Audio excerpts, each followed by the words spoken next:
Bismillahirrahmanirrahim. Assalamualaikum warahmatullahi wabarakatuh.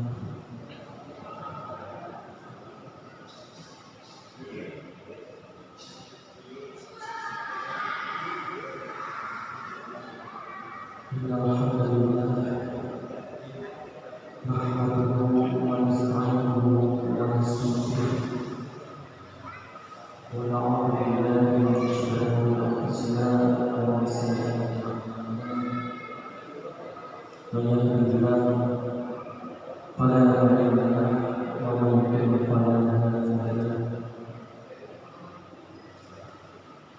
Asyhadu an la ilaha illallah wahdahu la syarika lahu wa asyhadu anna Muhammadan abduhu wa rasuluh. Amma ba'd. Bapak Ibu yang dirahmati Allah Subhanahu wa taala, sebelumnya marilah kita panjatkan syukur kita atas kehadiran Allah Subhanahu wa taala yang mana sampai saat ini Allah masih melimpahkan nikmat kepada kita semua, sehingga kita dipermudah untuk menjalankan segala urusan kita, dimudahkan segala permasalahan kita, dan yang pastinya Allah juga meridhai untuk kita hadir di dalam majelis ini. Dan yang pastinya kita tidak hanya sekedar melafalkan kalimat syahadat di bibir kita, tetapi syukur kita juga harus diimbangi dengan perilaku kita, ketaatan kita kepada Allah Subhanahu wa taala, yakni dengan kita menjalankan segala syariatnya dan juga menjauhi apa yang telah dilarang oleh Allah Subhanahu wa taala. Dan yang pastinya kita juga berharap Allah juga melimpahkan nikmat khauf. Nikmat khauf. Khauf di sini artinya takut. Takut akan segala apa yang telah kita lakukan, segala ibadah yang telah kita laksanakan itu hanya akan berakhir dengan sia-sia. Maka dari itu kita selalu berharap dan juga memohon Allah juga melimpahkan nikmat khauf kepada kita semua. Karena itu penting. Jika tidak ada nikmat khauf, kita tidak bisa merasakan rasa takut di dalam diri kita, di dalam hati kita. Kita pun dalam melakukan segala hal, melakukan aktivitas di setiap hari kita, melaksanakan segala ibadah, ketika kita didasari dengan rasa khauf kepada Allah Subhanahu wa taala, maka yang ditakutkan Allah justru tidak menimpa segala amalan yang telah kita lakukan. Maka dari itu perlu kita tanamkan juga diasah untuk kita merasa takut kepada Allah Subhanahu wa taala, karena ketika kita merasa takut, hati kita, perilaku kita pun akan secara terus untuk memudahkan diri, memudahkan ibadah yang kita lakukan itu dengan sebaiknya. Apakah sudah sesuai dengan syariat Allah atau belum? Apakah sudah sesuai tuntunan Nabi atau belum? Jadi ketika kita mengkoreksi diri kita, introspeksi ibadah kita, itu malah justru lebih baik, karena kita selalu di dalam diri kita itu menginginkan yang terbaik untuk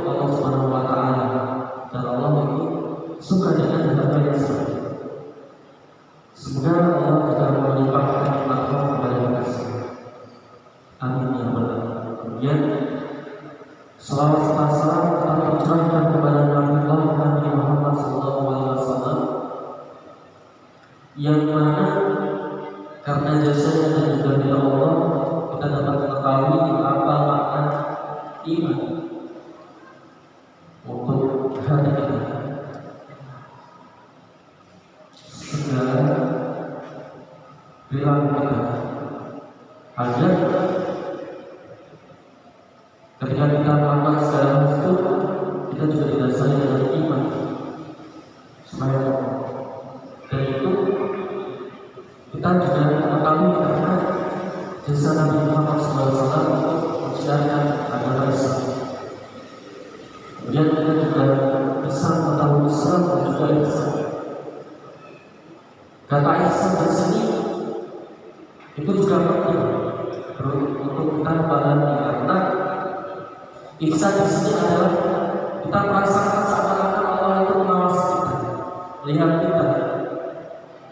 Dengan begitu ketika kita melakukan segala hal apapun kita niat lillahi ta'ala dan di dalam diri kita sudah tertanam ihsan, maka kita pun akan beribadah sebaik mungkin agar Allah pun suka melihat kita. Maka kalau kita syukuri kita bisa mengetahui tersebut. Dan yang paling penting kita juga berharap semoga Nabi Muhammad SAW ketika hari akhir itu bisa mengampuni kita sebagai umatnya dan juga berikan syafaat kepada kita yaumul akhir. Amin ya rabbal alamin. Ya Bapak Ibu yang dirahmati oleh Allah Subhanahu wa taala, sebelumnya mohon maaf untuk malam hari ini. Itu aslinya ada Ustadz yang setiap hari yang isinya, tetapi karena baru tadi sore diberikan informasi oleh Pak Parto untuk malam hari ini, beliau meminta untuk saya menggantikan Ustadz yang biasa mengisi kajian pada Kamis malam sementara, karena beliau masih mendapatkan atau masih ada urusan di pekerjaannya sampai hari Sabtu. Dan juga saya menyampaikan kalau untuk malam hari mungkin ada yang kurang atau kurang berkenan, ya saya juga mohon maaf. Dan saya ini hanya menyampaikan beberapa yang mungkin telah saya pelajari, dan malam hari ini kita bisa mengadakan kajian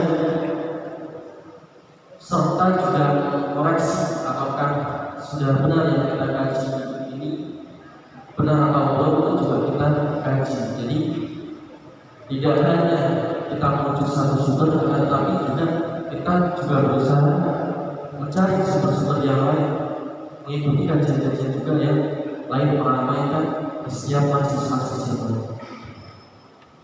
Bapak Ibu yang dirahmati oleh Allah Subhanahu wa taala, pada malam ini saya ingin menyampaikan terkait dengan firman Allah dalam Quran surah Al-Qasas ayat 26. Sebelum membahas ayat ini,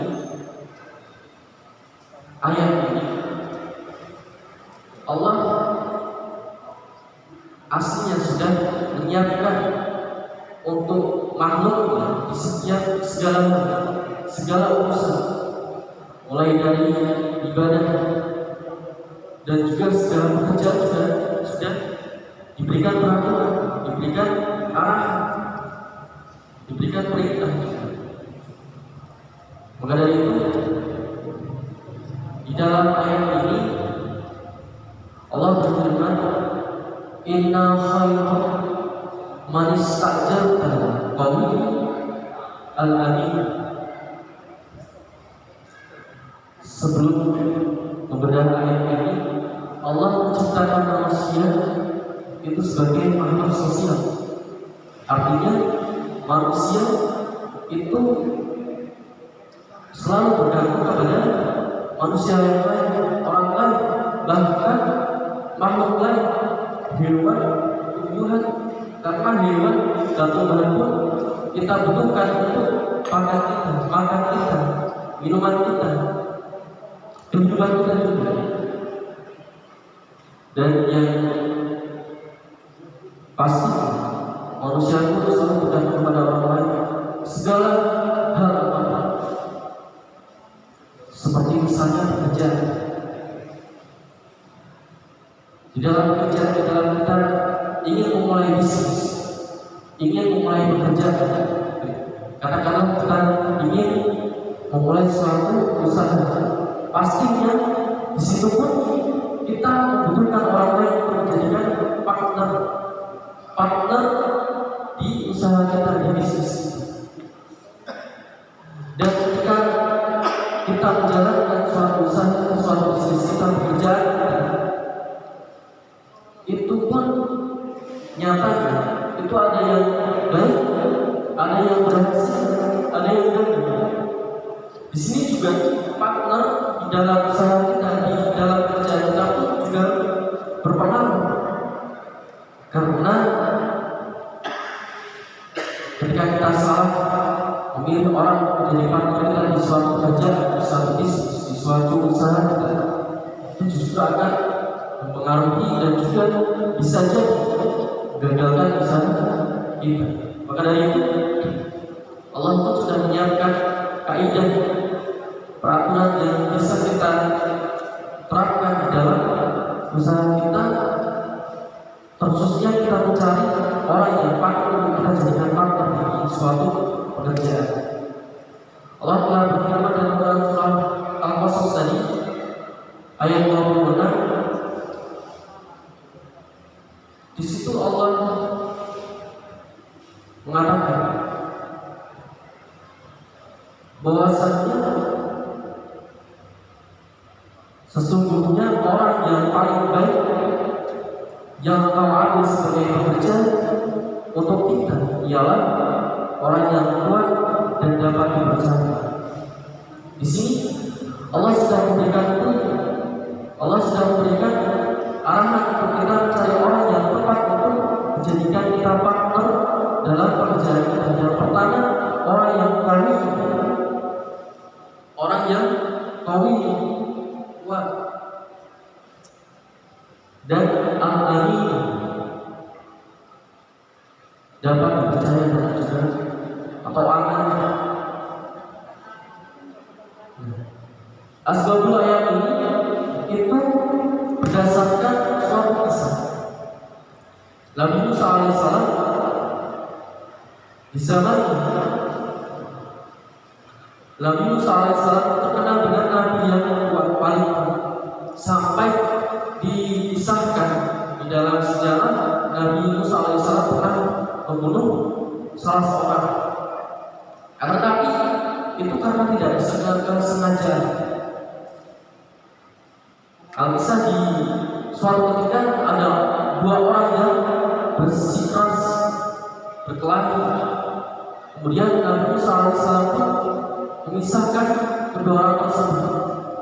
Sampai akhirnya salah satu di antara dua orang tersebut meninggal, jatuh sakit kemudian meninggal.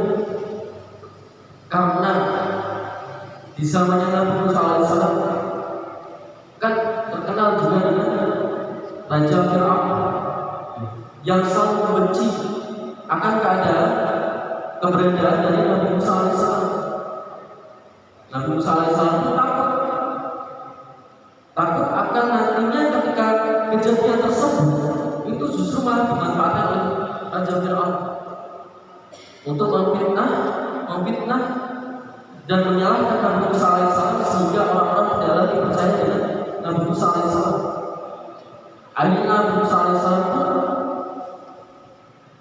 lari mengasingkan diri, menyendiri, menenangkan diri dari Mesir, dari Misr sampai ke negeri Madian. sampai ke negeri Madian. Kalau sekarang negeri Madian itu kita kenal dengan Yordania. Di situ letaknya perbatasan dengan Palestina. Di negeri Madian, Yordania, Nabi Musa alaihissalam menenangkan diri sampai suatu ketika Nabi Musa alaihissalam berteduh di bawah kurma. Kemudian ketika beliau menenangkan diri sembari mengkoreksi dirinya, beliau pun melihat suatu kejadian, yakni banyak orang mengantri untuk mendapatkan sumber air di sebuah sumur. Itu orang-orang mengantri mendapatkan air untuk memberikan air untuk ternaknya, untuk domba-dombanya, untuk untannya, untuk sapinya. Itu sampai orang-orang itu rela mengantri karena sumber airnya itu hanya di sumber itu.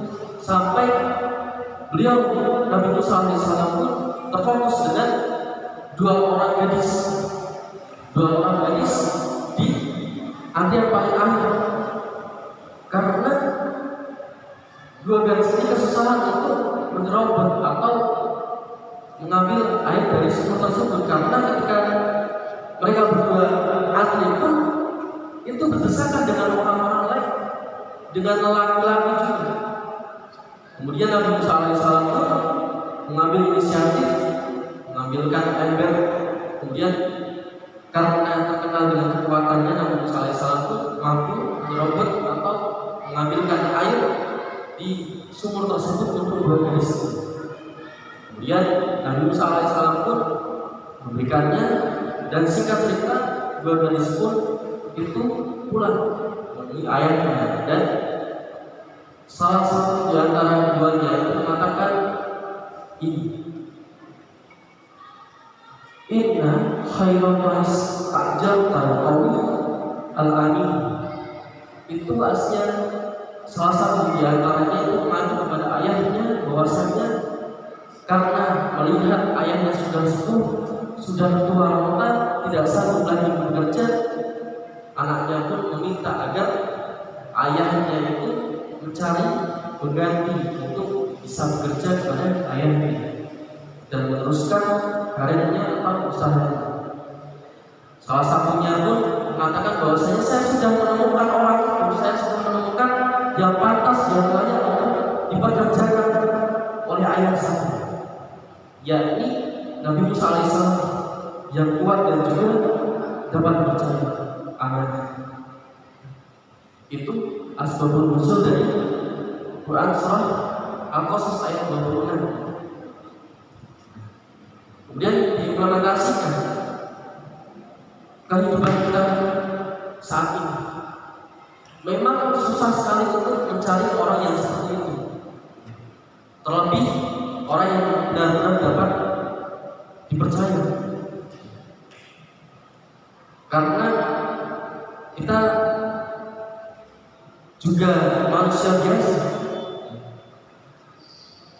banyak salah juga biasa. Tetapi Allah sudah menginstruksikan, mengarahkan kita untuk berusaha semaksimal mungkin ketika seorang bisa memberikan kepercayaan kepada kita pun diusahakan buat amanah. Dan disinilah aslinya kita diuji oleh Allah Subhanahu Wa Taala untuk apakah bisa orang hamba Allah Subhanahu Wa Taala itu bisa memenuhi dua kriteria ini atau tidak, qawi dan juga al-amin. Tetapi memang untuk mengusahakan saya Allah itu memang susah, karena tidak bisa dipungkiri di zamannya Umar bin Khattab pun itu kesusahan.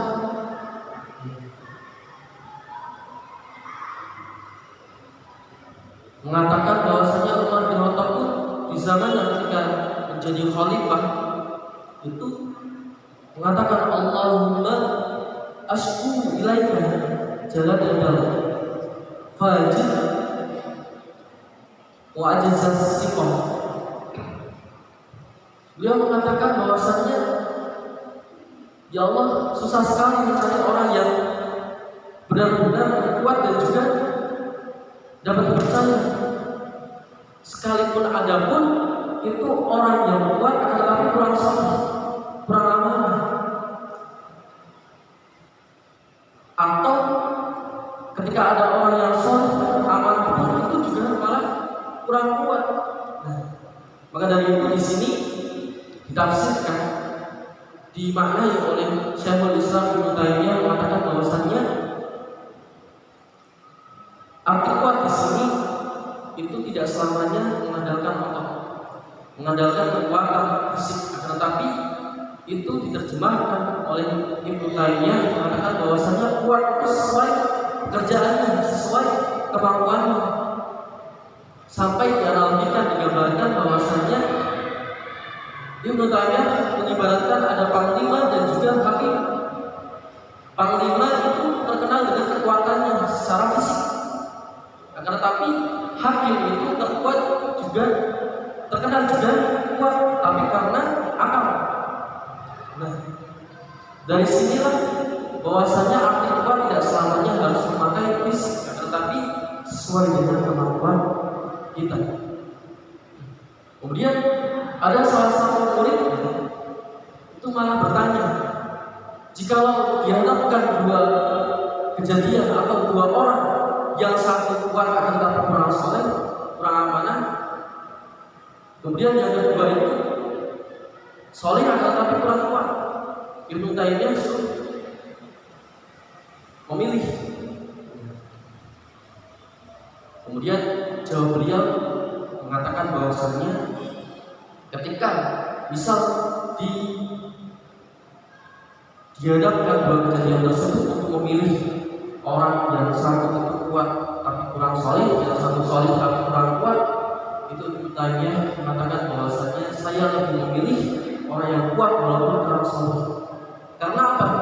Dia mengatakan ketika ada orang yang kuat walaupun kurang solid, itu kekuatannya bisa bermanfaat untuk orang banyak. Kemudian kurang kesolihannya itu hanya untuk dirinya pribadi. Sedangkan jikalau orang yang solih tapi kurang kuat, itu justru malah takutnya itu membebankan atau menjadi beban untuk orang lain karena ketidakmampuannya, ketidakkuatannya dalam suatu hal. Ya walaupun dia soleh, tetapi di akhir perkataan Ibnu Taimiyah itu mengatakan lebih baik itu orang yang qawi wal amin, orang yang kuat dan juga amanah.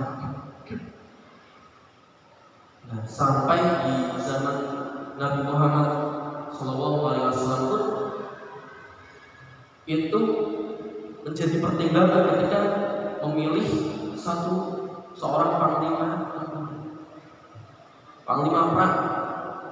Di situ dihadapkan oleh apakah ada Abu Bakar dan juga Khalid bin Walid, tetapi Nabi Muhammad justru memilih Khalid bin Walid walaupun Abu Bakar itu terkenal dengan lebih soleh daripada Khalid bin Walid. Lagi-lagi Nabi Muhammad menerapkan apa yang telah difirmankan oleh Allah Subhanahu wa taala. Kemudian dari sinilah bahwasannya Allah memberikan pelajaran atau mengarahkan kepada kita untuk di setiap pekerjaan, di setiap suatu hal apa yang kita lakukan itu sebisa mungkin untuk amanah,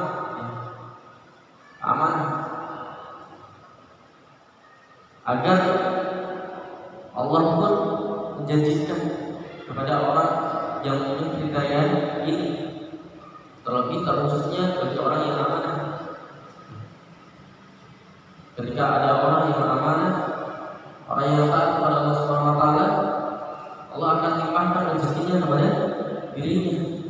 Allah akan menguji dirinya di hadapan ribuan malaikat. Allah pun akan mencukupi kehidupannya,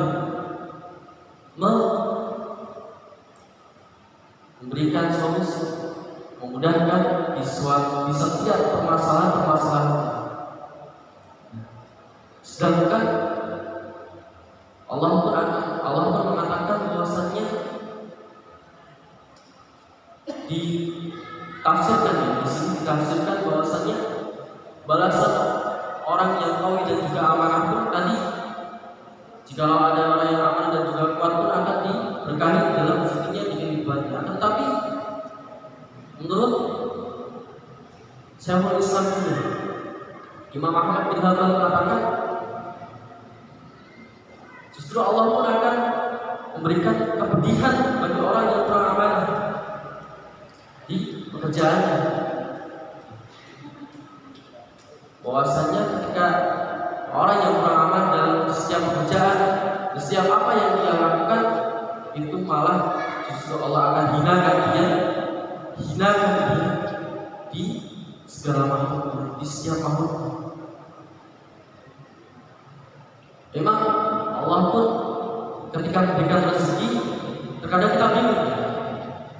Orang itu kalau dipandang kurang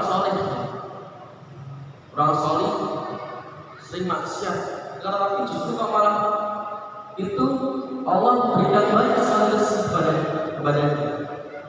Akan tetapi ketika ada orang soleh pun itu justru terkadang rezekinya itu pas-pasan.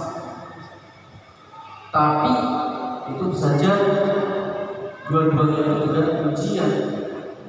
Pertama, ketika untuk orang yang memang dia itu terkenal, walaupun kalau dilihat dia banyak sekali melakukan kemaksiatan, tetapi Allah melimpahkan rezeki kepadanya, itu justru juga bisa menjadi ujian. Karena ketika dia diberikan rezeki, akan tetapi kok tidak sadar, itu malah justru Allah hinakan dia. Karena ketika harta yang Allah berikan kepada kita melimpah, justru di akhir hayatnya itu malah jadi beban untuk dirinya. Bahkan di dunia pun ketika ia hidup dengan harta yang ia miliki pun terlilit utang, terlilit banyak sekali masalah-masalah, problem di dalam kehidupannya. Karena Allah tidak memberikan keberkahan sedikit pun di dalam rezekinya, karena kemaksiatan yang ia lakukan kepada Allah Subhanahu wa taala. Sebaliknya, jika ada orang soleh, walaupun kita melihat rezekinya itu masing-masing, tetapi Allah pun memberikan keberkahan di dalam rezekinya. Walaupun pas-pasan, hidupnya tercukupi, sejahtera, tidak terlilit dengan banyak sekali masalah-masalah, tidak terlilit banyak sekali utang, hidupnya tentram, karena Allah sayang kepada dia dan memberikan keberkahan di rezekinya. Maka dari situ, di akhir tafsir ini, terjemahan atau tafsir dari surah Al-Qasas ayat 26 ini, Allah mengatakan bahwasannya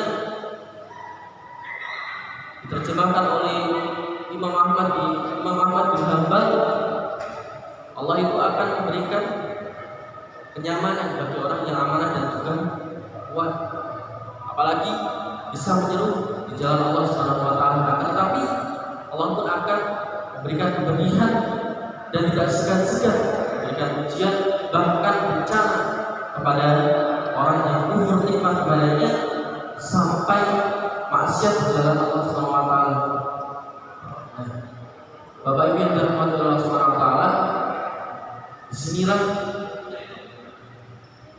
secercit, sepenggal, sedikit salah satu Allah memerintahkan, mengarahkan sampai memikirkan sedetail ini Allah kepada hamba-Nya, ya, di setiap pekerjaannya, setiap apa yang dia lakukan, itu peduli pada kita. Tetapi kok malah kita terkadang itu lalai kepada Allah Subhanahu wa taala. Harusnya kita tahu. Dan ini bisa menjadi koreksi untuk diri kita, diri saya juga, untuk jauh menjadi lebih baik di jalan Allah Subhanahu wa taala. Jangan sampai kok di dunia kita malah sudah diuji, sudah diberikan bencana, sudah dihinakan oleh Allah Subhanahu wa taala karena maksiat yang kita lakukan, karena kelalaian kita kepada Allah Subhanahu wa taala. Dan yang paling kita tidak harapkan itu adalah jangan sampai Allah memberikan bencana yang paling besar di kehidupan kita. Bencana yang paling besar itu bukan tsunami, bukan gempa bumi, bukan bencana secara fisik. Justru Syekhul Islam, para ulama mengatakan bahwasannya bencana yang paling besar adalah ketika Allah sudah mematikan hati hambanya, ketika Allah sudah menggelapkan pandangannya, dan Allah enggan dan tidak mengharapkan dia untuk kembali di jalan Allah Subhanahu wa taala. Itu yang paling penting. Karena memang bencana besar tsunami, gempa bumi secara fisik besar, tetapi itu hanya tertimpa di dunia, dirasakan di dunia. Akan tetapi ketika bencana dimatikan hati oleh Allah Subhanahu wa taala, seorang hamba ketika sudah dimatikan hatinya, digelapkan pandangannya, ditulikan pendengarannya, dibisukkan perkataannya, justru lebih pedih karena itu dirasakan di dunia dan juga nantinya di akhirat. Bapak Ibu yang dirahmati oleh Allah Subhanahu wa taala, mungkin itu yang bisa saya sampaikan. Dan apabila banyak sekali kekeliruan atau kesalahan atau perkataan yang saya ucapkan itu kurang berkenan kepada Bapak Ibu sekalian, saya ucapkan mohon maaf sebesar-besarnya. Dan juga di akhir kata kita selalu mohon kepada Allah Subhanahu wa taala agar kita diberikan nikmat dan juga dijauhkan dari segala kemaksiatan, agar kita tidak nantinya diberikan bencana yang besar sekali. Amin ya rabbal alamin. Mungkin itu yang dapat saya sampaikan. Nun wa qalu wa yasrun. Assalamualaikum warahmatullahi wabarakatuh. Dan kita akhiri dengan bacaan Al-Fatihah.